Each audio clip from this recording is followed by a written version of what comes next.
What makes for happy places? Sometimes the most basic questions are the most important. What, when you come to think of it, is a public space? Lots of space in towns and cities is freely accessible to the public.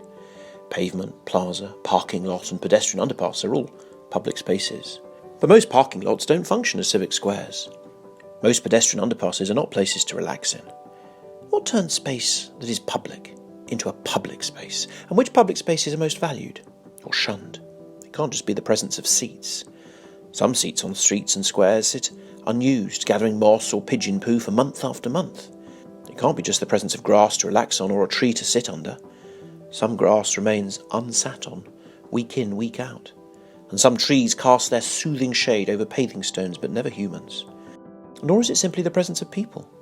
People walk 5 minutes to sit in some places and scuttle through others to get there. Traffic clearly makes some places unpleasant, but it doesn't always. People pause and preen and sit and stroll on the Champs-Élysées, but thousands of vehicles pass every day. You might say there is an obvious answer to this complex question. Some places are nice, others aren't. If a place is really good, it might even be beautiful. And yet many design, development and planning professionals would reject this as ignorant and untutored. Good is subjective, they say, nothing but the twinkle in the eye of the beholder. Fortunately, there's a tidal wave of new data and new research techniques that allow us to investigate these themes more confidently than ever before. And that allows us to say that this is all utter baloney. At the social enterprise Create Streets, we investigate the relationships between design and places, with popularity, public health, well-being, knowing your neighbour, being nice to them and living purposeful and sustainable lives. Years of research, several books and 19,000 case studies later, we know that you can go a long way to make a happy and popular place for most people, most of the time. What have we learned? If you want to create places in which the human spirit can soar, here are some key ideas. Gentle density is your friend. Most of us feel reassured and therefore happier knowing that we are part of a community, a neighbourhood, and we tend to behave better when we know who the people are that our behaviour will affect. But we also need our personal space and don't like feeling that we are ants in the machine.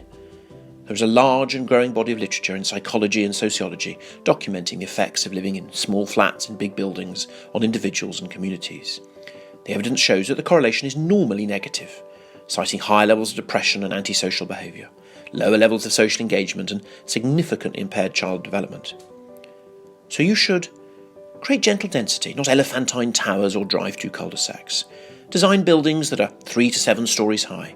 Buildings should not normally take up more than about 45 to 65% of the total land area. Blocks should normally be between 50 to 150 metres long. Greenery should be little and often. Create small public squares and safe private and communal gardens. Plant street trees. People like being in green places. Urban greenery is associated with higher physical and mental health as long as it is used and not threateningly dark or overgrown. We like our cities interweaved with green spaces, and trees are generally a no-brainer. But green places need not be grand or big to make us happy. Most of us don't regularly travel more than 2 to 3 blocks to enjoy green space. A small private garden or a safe communal green space right by our homes is probably better for our personal well-being than a large park far from home. And greenery cannot cover up for other crimes. A beautiful building statistically will satisfy even without a blade of grass in sight.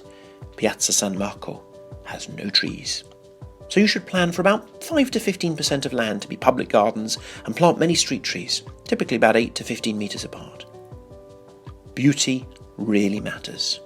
Create places with pride that people can love. Surely, some might suggest, beauty is at best a bonus. It should not distract from the real business of addressing social and environmental problems. Our fundamental response to this is that we cannot address social and environmental problems without addressing beauty. The two are complementary. Beauty is a way of approaching the design of our streets so that they are places where inhabitants feel that they are at home. Home makes us feel safe, and safe makes us feel happy. So you should dare to ask the simple question, do people find this attractive? Do they want to be here? Be honest. We are happiest in a city that has a strong sense of place and could not be anywhere. 70 to 90% of us prefer this. Think of the row houses in Brooklyn, the canals of Amsterdam or Zhujiang, the blue souks of Chefchaouen, the pastels of Birano's buildings, the exuberance of Paris, the stock bricks of London. These places make us feel good because they have their own identity apart from the current zeitgeist. Place trumps decade. So you should create places which are true to themselves. History is not bunk. Use natural, local materials. These will normally last longer as well. Create streets and squares with variety in a pattern and coherent complexity. The most popular streets and squares have variety in a pattern, many doors and narrow fronts and coherent complexity. As you move closer or further away, there is complexity and ornament to engage your brain, but it is ordered and coherent. Our brains are good at processing and find attractive, more symmetrical images. Think of human faces. But some gentle surprises are good too. We like a bit of colour. So you should create facades with coherent complexity that live through details like generous windows, colourful doors. Steps and balconies are normally best. Structure benches and statues. Where seating is matters. Benches that face a fountain, an arcade that faces a square with a statue or podium in it, will probably attract more people to sit and chat. You cannot bench wash an ugly and windy chasm or art wash a traffic island. Most people will still avoid them. So you should create squares with 6 to 10% of the space as seating, but give it shape. Mix it up. We want to live in streets with a textured use of cafes, shops, offices and homes. These sorts of places reduce dependence on cars, as they are likely to be closer to where we live and work. Long commutes in crowded trains or heavy traffic makes us sad and stressed, like battery-farmed hens. A city that is sectioned off into housing estates in one part, shopping centres in another, and business parks somewhere else, tend to lose those places between the offices and the family where community is built, like pubs, libraries, churches and local parks. It is the third places that make us happy. So you should create mixed-use neighbourhoods. Over 60% of people prefer to live in them. Create a safe sense of enclosure, but keep it human scale. Most people like to spend time in places that are enclosed and human scale without feeling too closed off. There is a necessary moment for views that open up as you round a corner, for grand vistas, for open parks, but many of the most popular streets are surprisingly human scale. The way to think about this is what town planners call the height to width ratio, the ratio between the height of a building and its neighbouring street. So you should create streets with a height to width ratio from 1 to 0.085 to 1 to 1.5. Create traditional urban blocks. Space should be either clearly public, streets and squares, boulevards and beaches, or safely private gardens. Urban blocks should have clear backs and fronts. Such places feel more secure for residents, encourage greater use of private gardens, above all by children, and are associated with lower crime. So you should create blocks with clear backs and fronts.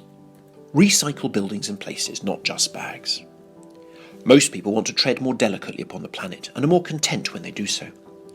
To do this, we need to reuse existing places, improving them and making them more efficient rather than starting from scratch. The embodied energy in the bricks of a typical Victorian terraced house would drive a car more than 10 times around the world. So you should work with the principle that the greenest building is the one that is already built. Walkability works, but does not quite mean maximising space to walk. Compact, walkable and bikeable communities are good for you. People walk in them more and are healthier and happier. This in turn drives higher values. More walking is encouraged by engaging facades, regularly spaced trees, the presence of places to rest and wide pavements. So you should create places it's fun to walk in and 20 miles per hour roads in residential neighbourhoods. Sadly, the polling, pricing and focus group data consistently shows that the sorts of places we've been making for the last 70 years are normally less popular and less valuable than most of our historic towns. A toxic cocktail of technology. We can build huge ugly sheds very cheaply. Confusion about the role of the motor car in the city. For 3 generations we thought town centres were places for cars. They aren't.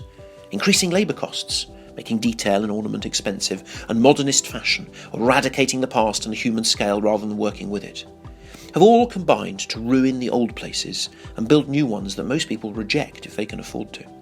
What works in different climates, countries and cultures is not the same everywhere, but it does rhyme. Because ultimately we are all humans with similar needs for home and community, safety and stimulation, beauty and purpose.